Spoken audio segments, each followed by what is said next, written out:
Olá pessoal, tudo bem com vocês? Meu nome é Danilo Poleza Kokzik e eu estou aqui no canal do Carreira em Cálculo para conversar com vocês sobre perícia. Lá no meu Instagram eu fiz um Reels com 90 segundos falando rapidinho o que é o SET e como calcular. Foi um vídeo muito rápido, por isso que eu vim aqui para explicar melhor para vocês o que é o SET e por que um perito da área financeira precisa saber conceituar o SET e precisa saber calcular. E vocês vão ver que é muito simples. Se você quer saber mais sobre perícia, se inscreva aqui no canal do Carreira em Cálculo. Essa sigla, SET, quer dizer custo efetivo total. E como o nome já diz, ele apresenta qual que é o custo total para que uma pessoa pegue dinheiro emprestado em determinado banco. E ele serve exatamente para isso, para que a pessoa possa comparar o custo total dela pegar o dinheiro emprestado em um banco e em outro, e aí poder optar pelo banco mais barato. O SET não vai considerar apenas a taxa de juros remuneratórios de um contrato. Ele vai considerar todas as despesas necessárias para que alguém tenha acesso ao empréstimo. Então ele vai considerar os juros,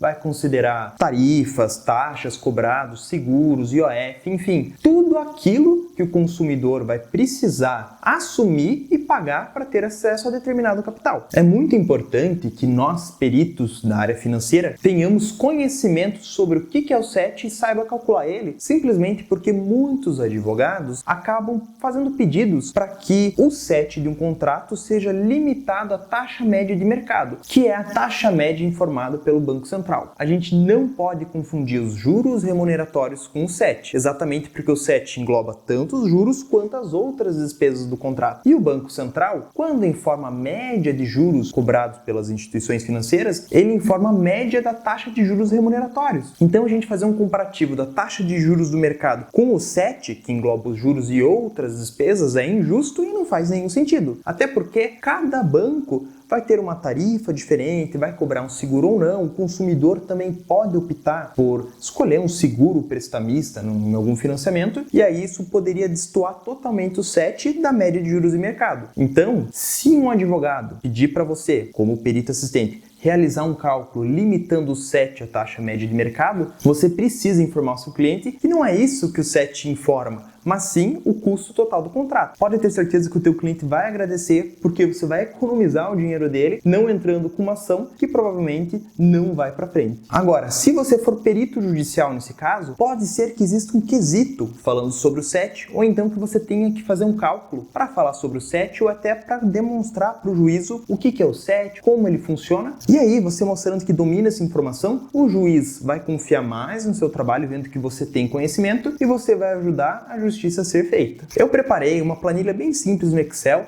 e peguei o exemplo de um contrato para mostrar para vocês como que é simples fazer o cálculo do SET. Qualquer pessoa com conhecimento básico de matemática financeira ou então de Excel, tendo o contrato em mãos, consegue fazer esse cálculo. Então acompanhem comigo na planilha agora. Pois então, esse aqui é o recorte do contrato que eu separei para vocês, para a gente ter como exemplo para fazer o cálculo do SET, tá? É um contrato de financiamento de veículo, tá? Que custou R$90 mil, e eu tirei as outras partes do contrato que não vão ser interessantes para a gente nesse momento, e também preservei os dados tanto da pessoa que comprou quanto da empresa que vendeu, né?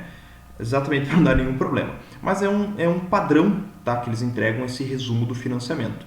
E aqui vocês têm todos os dados dessa operação, tá? Se vocês quiserem ver certinho, vocês podem dar pause no vídeo e aí ver o que foi acordado, o que foi cobrado. Mas notem que aqui no final ele já informa o valor do SET, tá? Então ele já traz o cálculo, que é uma coisa obrigatória, mas nem sempre as instituições financeiras apresentam, tá? Mas aqui ele apresentou 3,82%.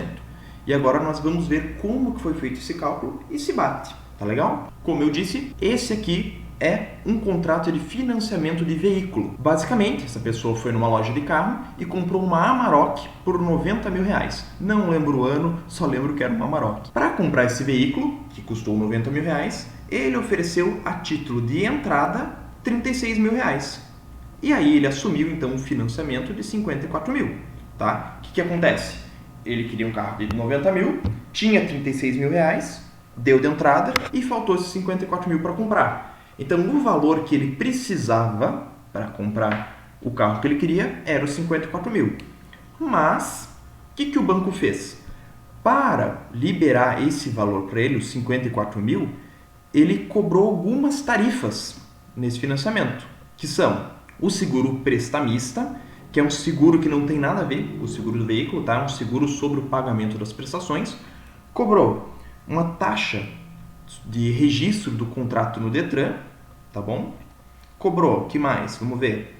Uma tarifa de avaliação de bem e o IOF, tá? No valor de R$ 1.932,38. Então, para pegar R$ 54 mil emprestado, ele teve que pegar todas as tarifas junto.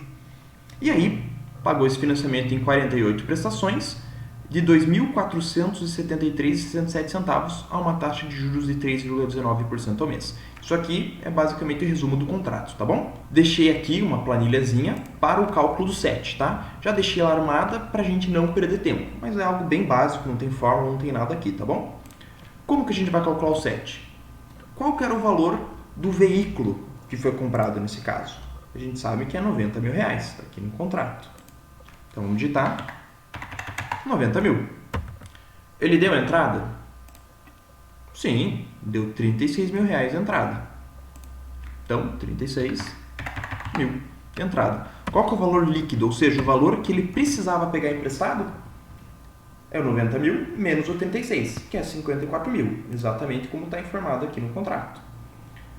Só que, como eu disse, para que essa pessoa tivesse acesso ao capital, ele precisou assumir algumas tarifas. E quais foram as tarifas assumidas no financiamento? Seguro prestamista, no valor de R$ 3.821,23.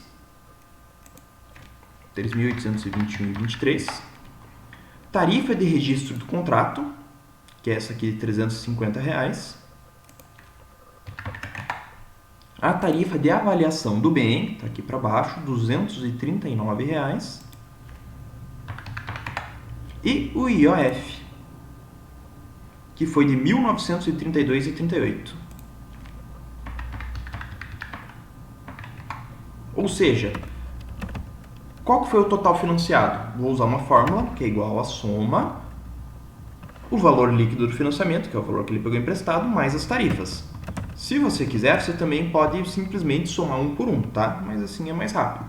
Então, assim, para que essa pessoa tivesse acesso a R$ 54 mil do banco, ele teve que financiar 60 mil, que é o somatório dos 54 mil mais as tarifas, tá legal? Como a gente viu, o valor da taxa de juros é de 3,19% ao mês, tá? A taxa de juros mensal e anual, 3,19% ao mês. 3,19% ao mês. Sendo que o valor da prestação era de R$ 2.473,67, 2.473,67 em 48 vezes, certo? Todos esses dados estão no contrato. Eu vou, antes de fazer o cálculo do SET, vou rapidinho fazer o cálculo da taxa de juros. Exatamente para vocês verem qual que é a diferença entre o cálculo da taxa de juros do contrato e do SET. Mas basicamente, como que eu sei que o valor dos juros mensais cobrados foi de 3,19% ao mês? Eu uso uma fórmula chamada taxa. Ou eu clico aqui na função do Excel, ou ponho igual a taxa, abre parênteses, o número de prestações, ponto e vírgula, o valor da prestação, ponto e vírgula, e o valor total do financiamento. Só que aqui, por ser um fluxo de caixa, tá? E não se preocupem com essa informação agora, eu tenho que colocar um sinal negativo, tá? Porque como de um lado eu trouxe 60 mil e de outro lado eu estou pagando as parcelas, a lógica é mais ou menos essa, a gente trata como fluxo de caixa. Por isso eu ponho o sinal negativo. E aqui eu vou ter a taxa de juros do contrato. Pode ver que o cálculo bateu com aquilo que foi informado pelo banco, tá? 3,19% ao mês. Agora, para fazer o cálculo do SET, eu vou usar exatamente a mesma fórmula. Só que qual que é a diferença? Para calcular a taxa de juros do contrato, eu parti do valor total financiado. Qual foi o valor total financiado? 60.342,61, que é 54 mil que ele pegou emprestado, mais as taxas que o banco cobrou, certo? Agora, qual que foi o custo efetivo total do contrato? Eu vou usar a mesma fórmula, igual taxa, abre parênteses, de novo, quantas prestações são? Aqui tem a colinha do Excel. NP é a quantidade de prestações. São 48 prestações, ponto e vírgula. Qual que era o valor da prestação? 2.473,67. Ponto e vírgula. E agora preciso do valor presente. Também sinal negativo por ser um fluxo de caixa. que acontece? Quando a gente fez o cálculo da taxa de juros, a gente fez o cálculo em cima do valor total emprestado, que foi o valor que ele pegou emprestado mais as tarifas que ele assumiu, certo? Só que para calcular o custo efetivo total, o meu foco é saber qual foi o custo em cima do valor que ele pegou emprestado. Então, assim, ele não pegou 60 mil reais emprestado, não foi isso que chegou ao bolso dele. O que chegou ao bolso dele, ou enfim, no bolso da loja que vendeu o carro, foi 54 mil reais. Porque é isso aqui que ele precisava. O resto é tudo taxa que o banco cobrou.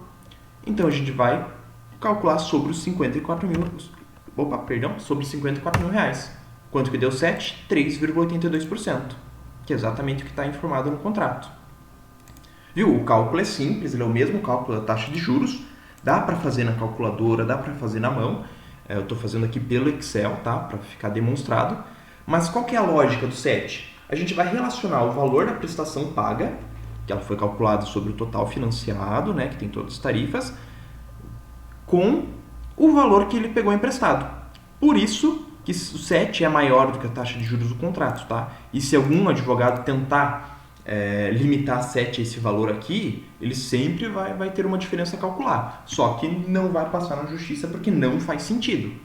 Deu para entender certinho por que o 7 relaciona o valor da prestação com aquilo que você efetivamente pegou emprestado? Por isso que é o custo efetivo total. Se vocês tiverem alguma dúvida, podem deixar aqui nos comentários que eu ajudo vocês. E aí, ficou claro para ti o que é o 7 e como fazer esse cálculo? Espero que se em algum momento você precisar usar esse conhecimento no seu trabalho, esse vídeo tenha te ajudado. Se você quer ver mais vídeos assim no canal aqui do Carreira em Cálculo, por favor, deixe nos comentários. Muito obrigado, um abraço e até o próximo vídeo de Perícia Sem Segredos aqui no Carreira em Cálculo.